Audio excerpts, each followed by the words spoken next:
آئیے اب میں ایک ایسی شخصیت کو میں مائک پر لانا چاہتا ہوں کہ جن کی وجہ سے یہ مائک میرے ہاتھ میں آیا اور جنہوں نے اردو کو اپنا اوڑھنا اور بچھونا بنا لیا. میں یہ بات یہاں اس لیے کہہ رہا ہوں، شیر کوٹ کے بہت کم لوگ ان کو اس بارے میں جانتے ہیں. ان کی وجہ سے آج ایک دو نہیں بلکہ کئی سو لوگ جو سرکاری ملازم ہیں، اردو ٹیچر ہیں، گھر گھر جا کر پتہ نہیں کتنی لڑکیوں کو انہوں نے ادیب کامل اور معلم بنا دیا گھر بیٹھے. اتنی محنتیں، رسالے گھر گھر پہنچانا، کتابیں گھر گھر پہنچانا، اپنی جیب خاص سے تمام اردو کی کتابیں لانا، چکراجمل سے کتابیں لینی، گھر گھر بانٹ، سائیکل چلانی. اس دور میں سائیکل سے اتنی محنت کی. پھر آپ کیونکہ مدرس پہ ہیں، مدرسے میں پڑھانا اور امام بھی ہیں اور گھر کو بھی چلانا، بچوں کی بھی دیکھ بھال کرنا. اور دیکھیے اتنی محنت کرنے کے بعد میں ایک بچے کو مفتی بنا دیا اور اب ایک چھوٹا سا بچہ ہے انشاءاللہ وہ بھی عالم اور فاضل بنے گا. تو ان کی اتنی محنت ہے دھامپور میں کہ میں بتا نہیں سکتا، میرے پاس لفظ ختم ہو جائیں گے لیکن کی تعریف ختم نہیں ہوگی. تو ایسی شخصیت ہے وہ جو اس وقت ہمارے بیچ میں موجود ہیں. اور میں بہت پہلے کوشش کر رہا تھا کہ ان کو پہلے پڑھواؤں لیکن نہیں پڑھوا سکا، مجبوری ہے.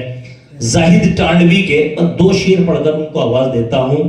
غریبی اور اسی تمدن میں ان کی کئی سائیکلیں اٹھ گئیں اردو کے چکر میں، اردو پڑھانے کے چکر میں 2-3 سائیکلیں چرا لی لوگوں نے ان کی، لیکن کبھی بھی کوئی بالکل بھی کوئی دل خراش نہیں کیا انہوں نے، نہ کبھی شکن ان کے ماتھے پر آئی. وہ ابھی تک سلسلہ لگاتار جاری ہے. زاہد ٹانڈوی نے کہا، ڈاکٹر صاحب شعر سنیے، غریبی زندگی میں جانے کیا کیا ڈال دیتی ہے، غریبی زندگی میں جانے کیا کیا ڈال دیتی ہے، یہ مہندی کی جگہ ہاتھوں میں چھالا ڈال دیتی ہے، یہ مہندی کی جگہ ہاتھوں میں چھالا ڈال دیتی ہے. تفکر رات بھر سونے نہیں دیتا کہ صبح دم ضرورت پھر میرے پیروں میں رسہ ڈال دیتی ہے. تفکر رات بھر سونے نہیں دیتا کہ صبح دم ضرورت پھر میرے پیروں میں رسہ ڈال دیتی ہے. اور تھکن دن بھر کی لے کر رات کو جب گھر میں آتا ہوں، غزل ہنس کر میرے کاندھے پہ چہرہ ڈال دیتی ہے، غزل ہنس کر میرے کاندھے پہ چہرہ ڈال دیتی ہے. آئیے انہی اشعار کے ساتھ میں جناب قاری راشد حمیدی، وہ اردو کا مسافر ہے، یہی پہچان ہے اس کی، جدھر سے بھی گزرتا ہے سلیقہ چھوڑتا ہے.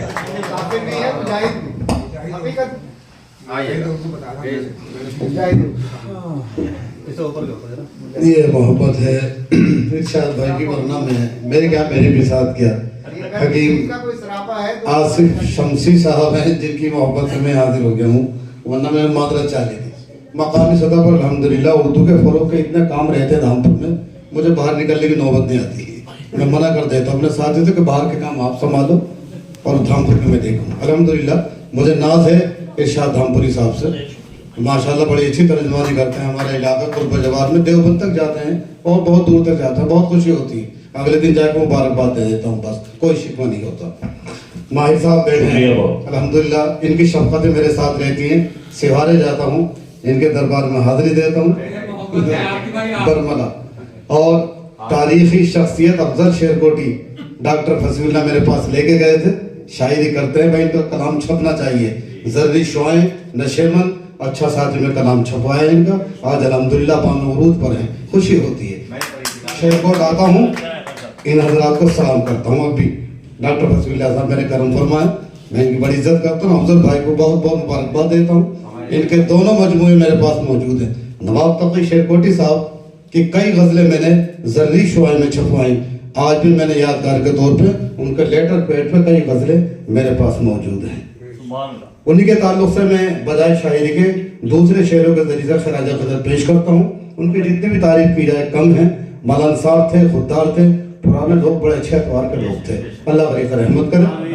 اور اسی ناقدری کے حساب سے بہت پہلے عاصم دہلوی نے شعر کہا تھا کہ ناقدری کے دور میں عاصم دل رو رو کر یہ کہتا ہے، ناقدری کے دور میں عاصم دل رو رو کر یہ کہتا ہے، اپنے گیت اور غزلیں جا کر دفنا دو تم میر کے پاس.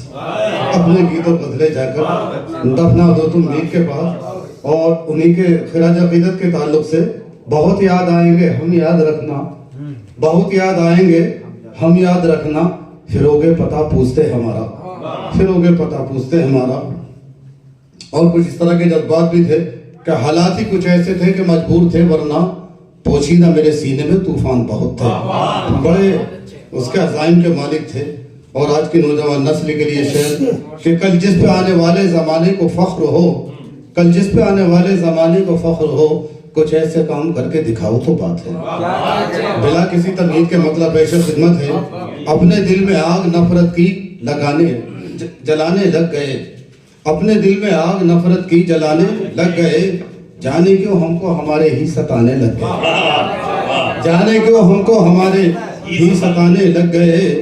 اور زندگی کا ایک ایک لمحہ لگا ایسا کٹھن، زندگی کا ایک ایک لمحہ لگا ایسا کٹھن، زندگی کو ہی سمجھنے میں زمانے لگ گئے، زندگی کو ہی سمجھنے میں زمانے لگ گئے۔ اور بے رخی کا ان کے ہم نے کیا کیا شکوا، ذرا بے رخی کا ان کی ہم نے کیا کیا شکوا، ذرا بے مروت بے وفا ہم کو بتانے لگ گئے، بے مروت بے وفا ہم کو بتانے لگ گئے۔ اور بھائی ارشد صاحب توجہ چاہوں گا، ان پہ اقوال بزرگاں کا نہیں کوئی اثر، ان پہ اقوال بزرگاں کا نہیں کوئی اثر، نوجوان شرم و حیا کو اب مٹانے لگ گئے، نوجوان شرم و حیا کو اب مٹانے لگ گئے۔ اور گھر میں کیا سلوک ہو رہا ہے، اس شعر کی غمازی کر لیجئے کہ ایک جوان بیٹے کی ماں سے بدسلوکی دیکھ کر، ایک جوان بیٹے کی ماں سے بدسلوکی دیکھ کر، جتنے میرے ہوش تھے سارے ٹھکانے لگ گئے، جتنے میرے ہوش تھے سارے ٹھکانے لگ گئے۔